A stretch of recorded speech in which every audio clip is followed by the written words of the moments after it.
ಕರಗದ 10 ದಿನ ಹೇಗಿರುತ್ತೆ ನೋಡಿ. ಕರಗದ ಮೊದಲನೇ ರಾತ್ರಿ ಉತ್ಸವ ಹೊರಡುತ್ತೆ. ಇದಕ್ಕೆ ಚಿಕ್ಕ ರಥೋತ್ಸವ ಅಂತಾರೆ. ಈ ಉತ್ಸವದಲ್ಲಿ ಅರ್ಜುನ ಹಾಗೂ ದ್ರೌಪದಿಯ ಉತ್ಸವ ಮೂರ್ತಿಯ ಮೆರವಣಿಗೆ ಆಗುತ್ತೆ. ಉತ್ಸವದ ನಂತರ ವಾಪಸ್ ಬಂದು ಧ್ವಜಾರೋಹಣವನ್ನ ಮಾಡ್ತಾರೆ. ಇದು ಕರಗ ಉತ್ಸವ ಪ್ರಾರಂಭವಾಯಿತು ಅನ್ನೋದ್ರ ಸಂಕೇತ.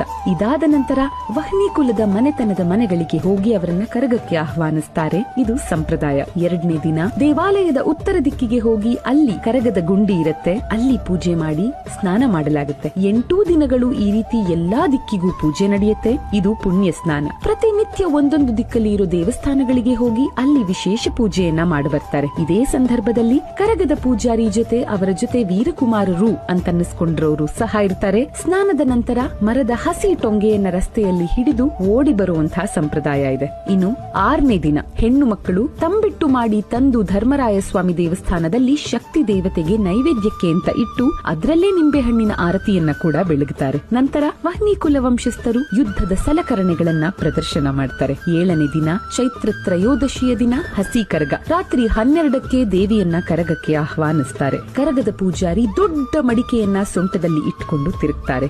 ಆಗ ಅವರ ಸುತ್ತಮುತ್ತ ವೀರಕುಮಾರರು ಆವೇಶದಿಂದ ತಿರುಗುತ್ತಾರೆ.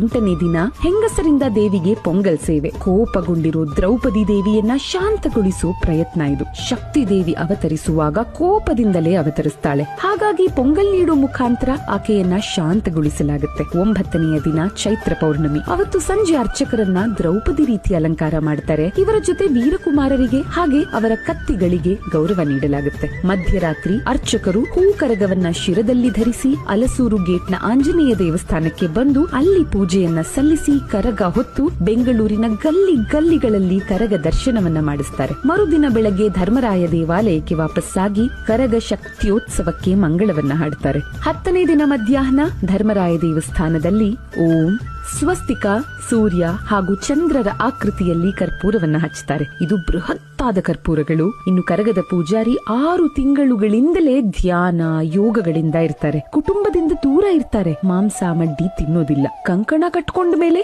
ಇನ್ನೂ ಕಟ್ಟುನಿಟ್ಟು ಜಾಸ್ತಿ ಆಗತ್ತೆ.